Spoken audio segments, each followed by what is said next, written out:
right, so what do we do now? How many takes we're going to do? 61. It's one take, man. Whatever it takes. So, welcome to Nautilus Studio M31, the interview files. And today with us we have a band, a local band from Mancos, Van Hagen.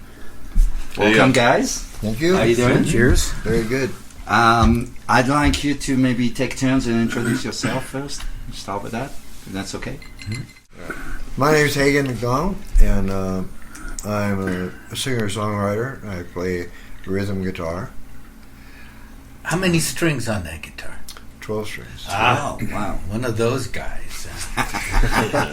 Indeed, I have two of them, just in case you want to borrow one. Oh, okay. He's dying. Been itching to do that. All right. And I'm Mike Wingo, and I'm the drummer. Percussionist, maybe? Totally. Yeah. And I'm Jeff Hitchman, and the bassist. Bassist, okay. Jason Miller, and I play guitar. All right. So, as far as I know a few things about you guys, obviously, because we know each other. But Hagen, you obviously one of the things you guys do is it's all original music, Correct. right? Yeah. So you write the songs, if I'm I do. I have. Okay. And some of them are from the 70s, Okay. 71, 72, and then some of them are, the rest of them I have written since 2018 when I started getting back into music. And tell me about that. So, how did you start music? Well, You know, at 15, my parents finally gave me a Christmas present I really wanted, which was a guitar. oh, awesome. Okay. And so that was actually a 6-string. And not long after that, I joined the Navy, and when I got out of the Navy, I bought a 12-string and played for 2 or 3 years in California. Okay. And wrote some songs. Got to traveling, and I had a couple kids, and then I finally retired when I was 62, and got back, bought a guitar. All right. Again. Yeah. All right. So now you're the singer songwriter in Van Hagen, and very quickly, can you tell us where the name came from? Sure. When before Jason came aboard, and we were starting to play some music, and I was thinking about a name, and then I didn't know if my name should be in it, and the person who's no longer in the band actually said, "Well, how about Van Hagen?" And he plays with a lot of distortion, but it just sounded right, and everybody liked it. You know. And the first couple of questions I've always gotten asked is, well, what Van Halen song do you do? Well, yeah, you could pretend you're a I get it. band. And, but now, and that's the beauty of this local scene, is because people know that I play my originals. Right. So, Yeah, you don't have to explain that much anymore. Just a joke, more or less, Sure, at the beginning. But yeah, that's where the name came from. Okay, cool. Yeah. Well, Mike, I'd like to ask you the same thing. What made you start playing music, and when was that, and all of this stuff? Well, I always showed a strong interest in music from the time I was young, and then I started playing drums when I was about 9. Okay. And were your parents happy about that? Or? yeah, my dad was a kind of a frustrated musician himself. He was he was a businessman, but he loved playing music, country swing. He actually had a band for a while in Southern California, where I grew up, and so no, he was happy about it. And so I actually studied music in college, and did it full time for about 5 years back in the 70s. And then I when I went to grad school, I they were starting to computerize the electronic music studios at that time. This was in the early 80s. And I got fascinated with computers. And so I took a programming course at a local junior college. Where were you at the time, California? I was on Long Island, New York, actually. Okay. I went to grad school at Stony Brook on Long Island, and was just doing music on the side during that period.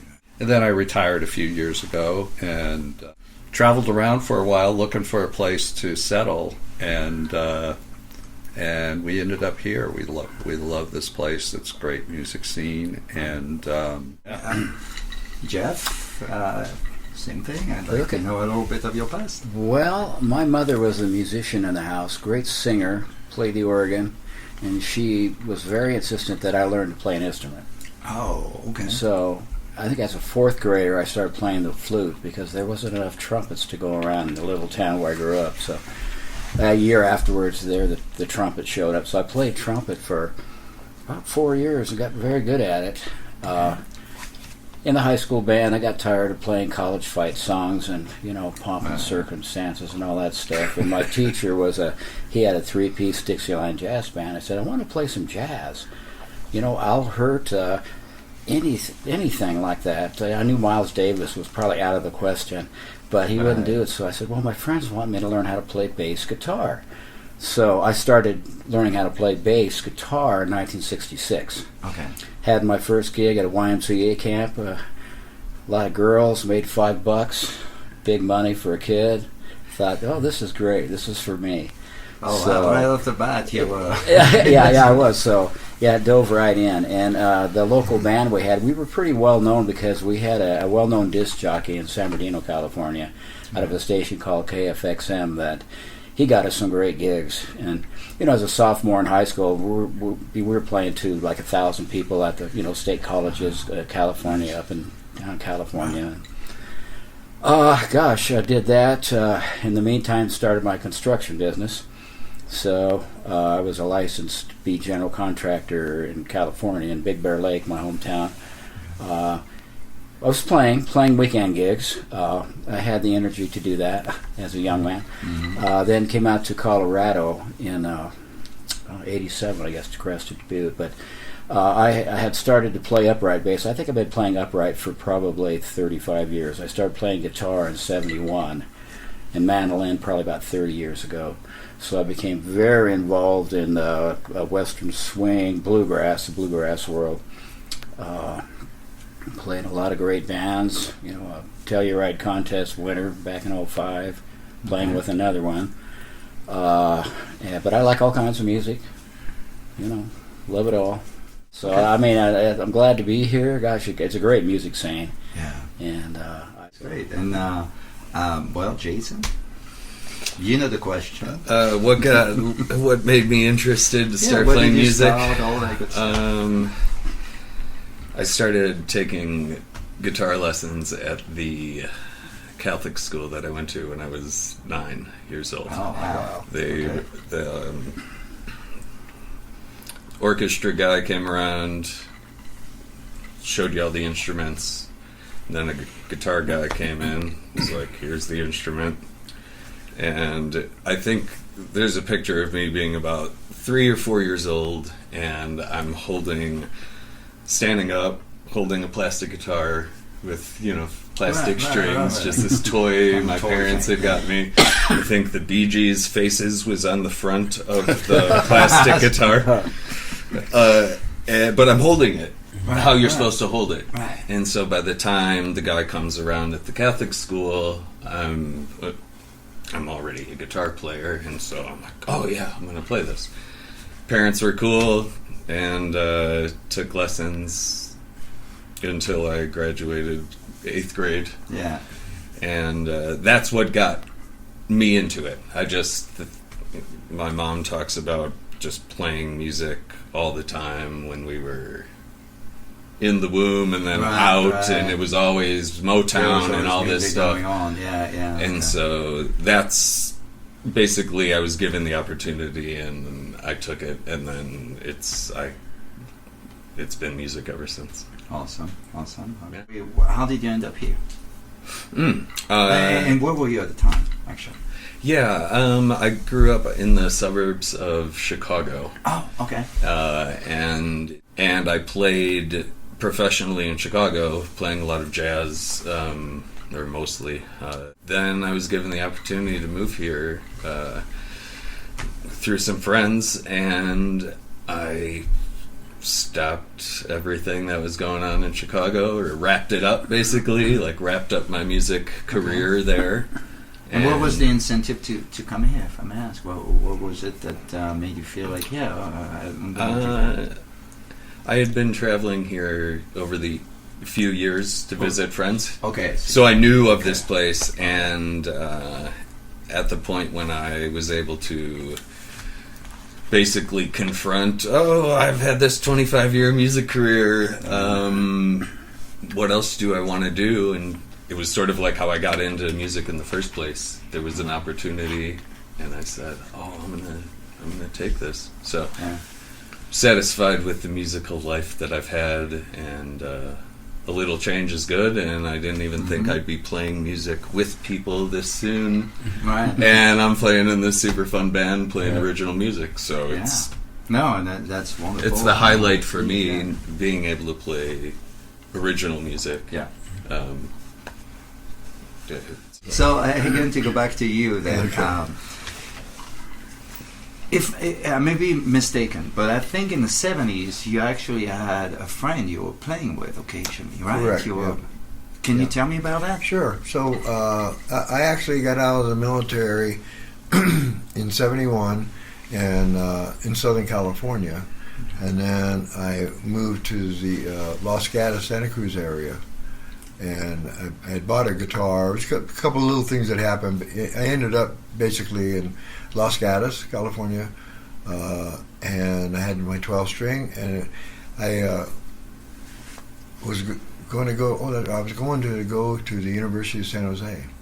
Okay. And I rented a house downtown, and I put an ad out for a roommate, and Roger showed up. Right. Okay. And so we played music right away, and so he played solos, and we both kind of wrote songs. He wrote some songs, I wrote some songs, and so that was a 2-3 year deal. And at the end of that, we both lived mobile in vans. We started off with Volkswagen vans, each of us, and then we had stepped up to a UPS style. Oh, wow. And then so I sold mine, hopped into his with his dog, and we went to the East Coast.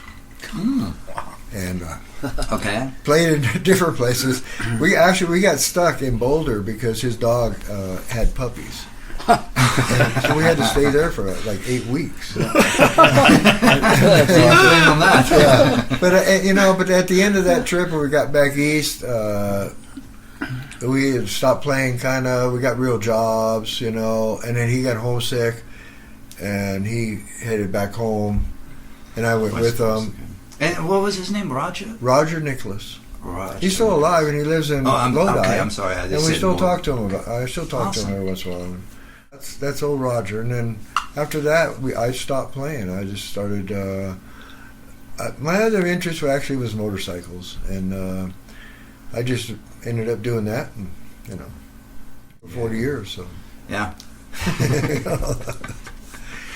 Okay. Yeah. Well, cool. And so right off the bat, you were already kind of writing songs, really, back in the 70s. That's the interesting thing, and we did do that, and we admired, like Laga de Messina and stuff like that. Not necessarily the biggest names out there, but it's definitely that kind of a groove, you might say. And I don't know why we started writing something. We just do. I mean, I don't even know today why I write them. I just do sometimes. It's nothing planned. Well, there's a certain pleasure to that versus doing covers. Yeah. Both are great, but there's a different. It's a different thing. The gift is having somebody else so enthusiastic about it. Oh yeah. No, that makes a big difference for sure, and you get that right now. Definite high. Milk it. Well, as you know, Mike, if I'm not mistaken, you are involved, or were at some point, in this area in Durango with a music school. Am Yes. I? Okay. Yeah.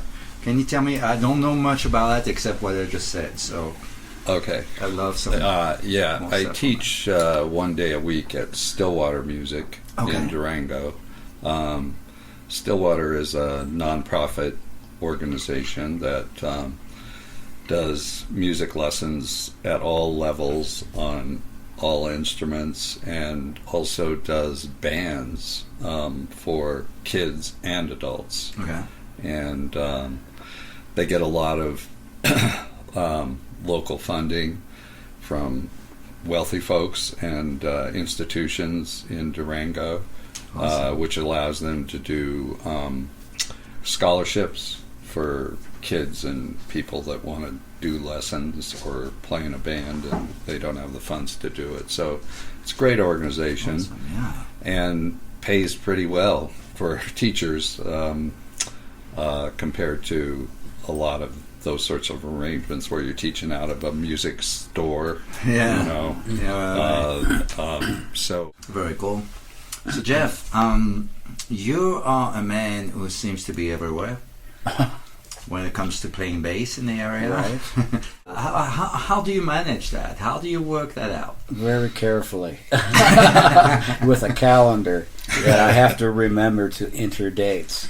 But Yeah, yeah, I so yeah, I started doing that actually at a young age. I was doing some work down in the LA area Okay. too.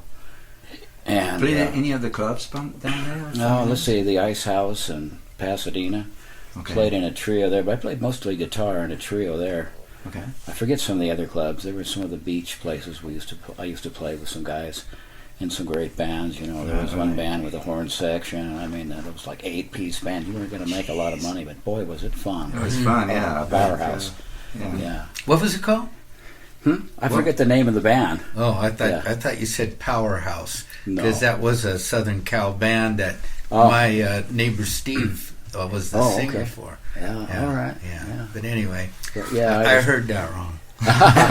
Yeah, so I think Hagen and I have a pretty similar background with motorcycles because Yeah. I raced pretty competitively in AMA District 37 off-road racing, 100-mile desert racing and motocross, and we always had 3 or 4 in the basement working on them. And I was playing rock and roll. I had my rig, and then I would take off after a Sunday gig to make it to a race on Sunday. Every Sunday they had a race, and basically, which meant I didn't sleep that night. Right. And get down there and unload the Husqvarna or whatever I was racing. So now you were not sleeping after the race, or you were not sleeping after playing? After playing, I just That's driving after dangerous the race when you're out.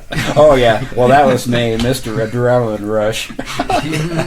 Well, you made it. You're Yeah, still I did. here, I so, did. yeah. So, Okay. but yeah, I predominantly have been playing a lot of bass. I was doing some lessons at the Old Canyon Music on 2nd Street in Durango, probably 2003, 2004, flat picking, guitar okay. lessons, intermediate and advanced. That's what I could really flat pick the guitar. But it was kind of tough because I was driving from Bayfield, and I'd have people cancel out, and it got to the point where it just really wasn't worth it. And I was doing my construction business too, so it was pretty That's hard right. to schedule all that. A lot of stuff, yeah. So yeah. But you, obviously, you're used to having a busy schedule. Oh yeah, You're absolutely. still doing it. Yeah.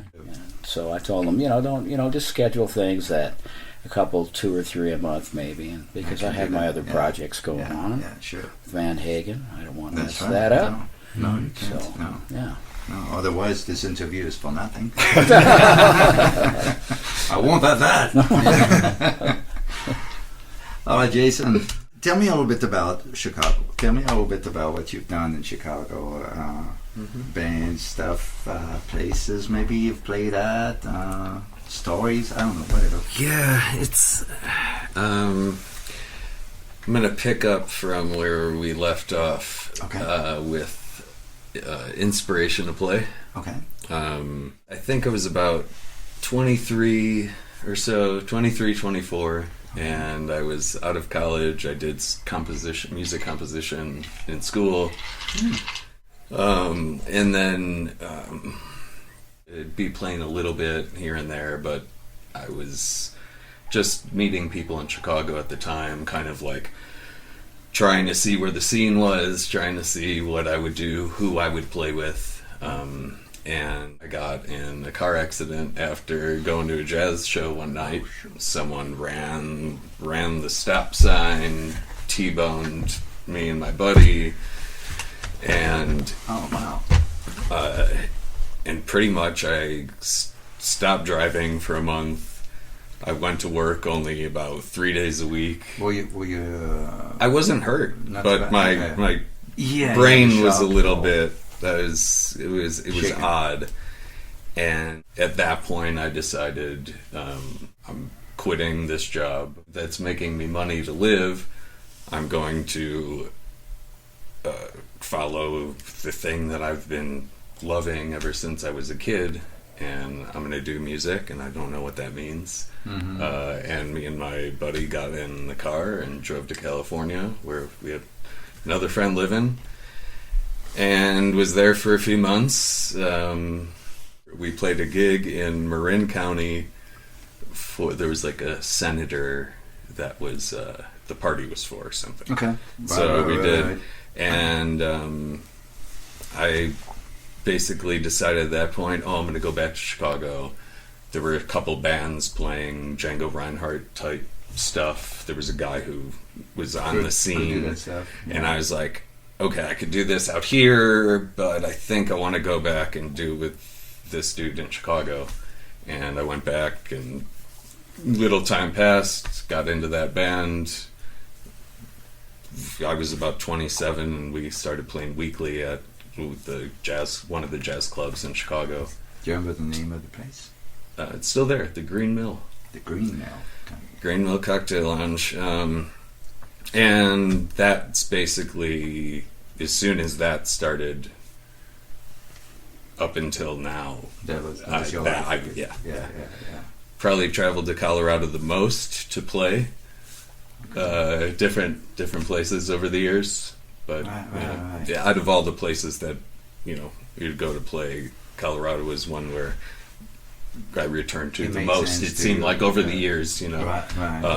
So that feels good, being here, Being here, sure. now, And yeah. let me ask you just one thing, style-wise. So jazz, apparently, from what I understand, has been kind of a predominant music style for you. Have you done other things, played with different style of music over the years as well? Yeah, I started in heavy metal, Okay. speed metal, Yeah. had a band. Van Hagen. Yeah, it was a little heavier than Van Hagen. That's a good thing. But I sang in that band or growled or whatever Okay. it sounded like. But my brother was in the band, and we both play guitar, and we play harmony guitar solos, and we wrote all our music. Ended up selling one of the songs to an advertising agency in Chicago for a Nintendo commercial, the background music. Oh, wow. So it was like this, we were mixing somewhere and somebody walked by and we're like, we got this account that this would be great for. Yeah. And so we were able to sell a song that we wrote when we were 18 for money, and it was great. But that was kind of the... when I was 19, did a cover band thing with some other friends, where we played all the good songs of the day. Back then it was the Black Crowes and No Doubt and Jacob Dylan. This kind of, I guess it'd be 96 times, around there. That was sort of, and then basically after that it was a bunch of years of me being like, I don't even know how to play guitar, because I was around enough music when I was going to the university that I realized that there were just insane musicians everywhere.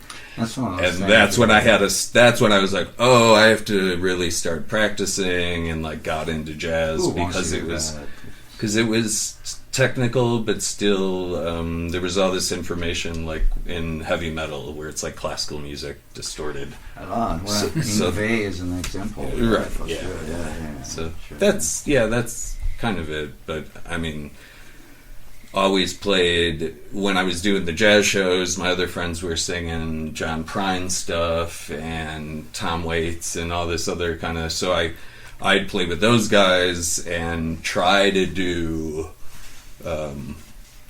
play things that I would want to play, but I was so interested in all these other things that I'd be playing Django Reinhardt lines over when the guy's playing John Prine stuff, and it was just I didn't. You just blew Jeff's mind. I didn't have a lot of stylistic regard for what was going on. Well, I mean, there is something to say about being you. You know, as musicians, as you said, there are so many of us just playing out there in every single little town. You can find people, and their grandma is playing the banjo too. You know, and so For sure. in the end, you realize what's the point, right? And so the point, in my opinion, there too, the pleasure of playing as you know, it's something that you can't replace.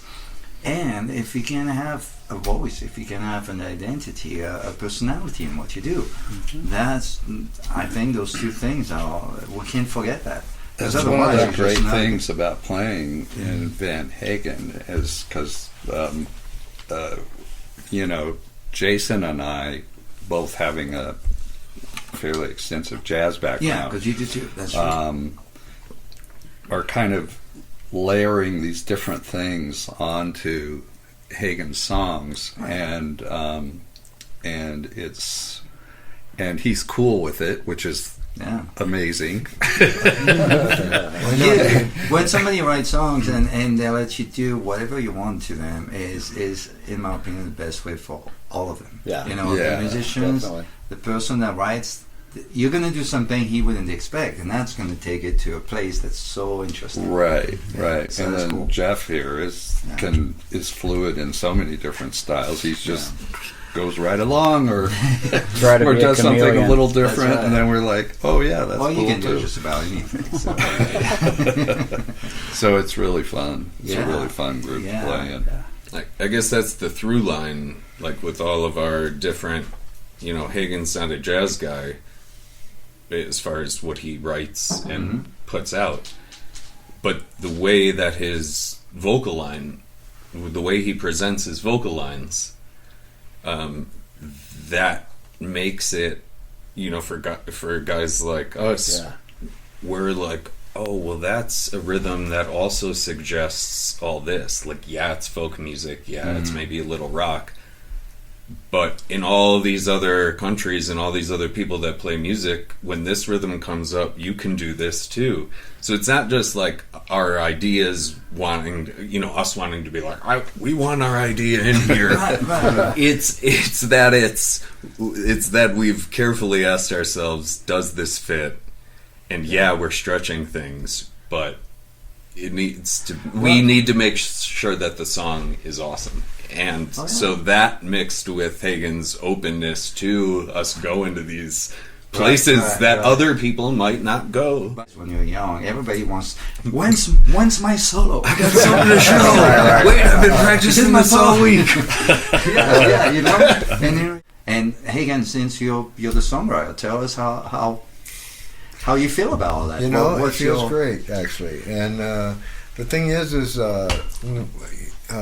when we did start Van Hagen, it was very regimental and very much I had to really outline where Derek would play, per se. Right. And it was so restricting to all of us that, you know, I finally just had to change things around, and that's when Jason came into my life. And it just, he allows us now to be free, which is a new thing for me. Right. So they're used to that kind of a thing. And me, I'm used to mostly just playing by myself, which isn't necessarily on time sometimes, and some of the, you know, the measures and stuff. I'm the least schooled musically, but I been blessed with the songs I have written, and then now I feel that freedom too. It's like when I first met Roger, I played rhythm. He played lead, and we both sang. And then by myself, I'd do a little extra flat picking to make it more interesting. I'll play by myself. So now I can go back to playing rhythm and exploring rhythm. Right. You know, that's what they let me do too. It's like a two-way street. It's a lot more fluid. You know, communication is there. It's just, I don't know. I think we're all hooked up by the same ubiquitable cord. It feels like sometimes. Okay, that's a good analogy. Yeah, it's just that hooked up without much. Right. Yeah. Yeah. So the songs are different all the time, right? You're not playing the same leads. And we weren't. And then when we played a couple 3-hour spans of time, and with jazz it works really well to never want to play the same thing. Right. It really fits. But after a while, I kind of didn't feel like we were giving Hagen's songs the right due.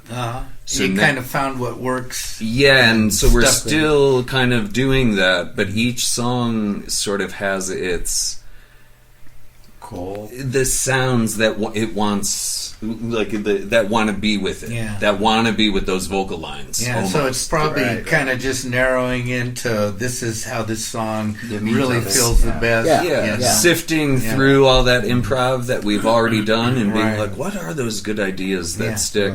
But still, there's a lot of improvisation because we can't help it. And, you know, that's perfect. You know, so not, even though all the songs are basically, you know, the same, but not. So they have different spots. Mike does a drum solo in this specific spot. But then, last time we played, I think he had 3 extra spots. 3 extra solos. Yeah, we just kind of come back and forth, but we go back to that core. The other night, we were doing jazz treatments of songs, which was like I would play 4 measures, and then Jeff would play 4 measures, and then Mike would play 4 measures, and we kind of do this trading fours, which you won't get. I mean, bluegrass, you'll get this kind of stuff. But all of their musics they don't entertain this type of stuff, right? And so doing that where we're just like, we haven't practiced doing this here, and all of a sudden we're just like, we're doing it. It's awesome, man. I was always an old school bassist. You don't take solos, right? And all of a sudden I started, I did a gig, 3 or 4 gigs with a Windham Hill Jazz keyboard player, and I was playing fretless bass. And he demanded that I take breaks. So I thought, now how am I going to approach this? Well, what about horn lines? Trombone, you know. So, so I just started doing that. It's fun now, you know. And I do a lot of solos on the upright now with a few. Definitely this band up in Junction. So it's kind of fun for me. Step out a little bit. Present and future. Are there any gigs lined up? Anything happening that you can tell me about? Vacation. Actually, they all might have some gigs. But I mean Van Hagen. No, Van Hagen, I think we're open to gigs, but Mike's going to take off for most of a month, and we just don't have anything lined up yet. We just kind of had that goal of doing that, the basically opening gig for Van Hagen as it is at the brewery. Fantastic. It turned out much more interesting than I ever thought it would. That went real well. And so that went real well. And so that was kind of like, for me, it's just like, okay, because I'm also doing other stuff. And so if a gig comes along, we talk about get together anyway, just because we have fun. So Yeah, that's what I was thinking of. Yeah. And you So in this area, we have a few different places, like Cortez at some places, Mancos obviously where we are, and so I've been lucky to see you guys play at Mancos Brewery recently, but also. Hagen, you actually put a festival together a year ago, and you did it again this year. Yes, yes. So that's a Woodstock of Mancos, and it's the last weekend in June, and it's all local artists, musicians that do not get paid. Right. It's a free festival. Mm-hmm. So it's been building every year. This will be the third year in next June. We just had it. So it's good. Yeah. And you guys play there. Do what? Also, you get to play there. Oh yeah, we played there. And yeah, there'll be something else come out. I guess we have to go, knock on some doors. And, yeah. Yeah. No, but then that comes often, by doing a little bit of knocking, but also a little bit of, people knowing. Oh yeah. Right. So. Idea just need to do some recording too. Yeah, it'll be good. Yeah, we've talked about that. Yes. Yeah. We may have something for you guys to do. Yeah, we're just at the baby stage. Yeah. Yeah, absolutely. Could be as far as the future goes. So, yeah. Well, then we'll thank you so much for coming. Yeah, we appreciate it. We'll do it again. I want to bring people back. Yeah, you got that head made on a regular awful quick. basis. Where'd you So get that done? I appreciate you Terry, being I did here it before for a we while. even have it running. Terry yet, McKay. but eventually it's She going to be made on. my banner for us. So I she get on her understands. right away. Yeah. And no, hard one to do. Thanks, Cool. Eve. Yeah, thanks a Yeah, lot. thanks for doing it. Thank you very much. Really. Yeah, and if Pleasure. you want another drink, we can do Well, that. I gotta go. Let's finish off his bar.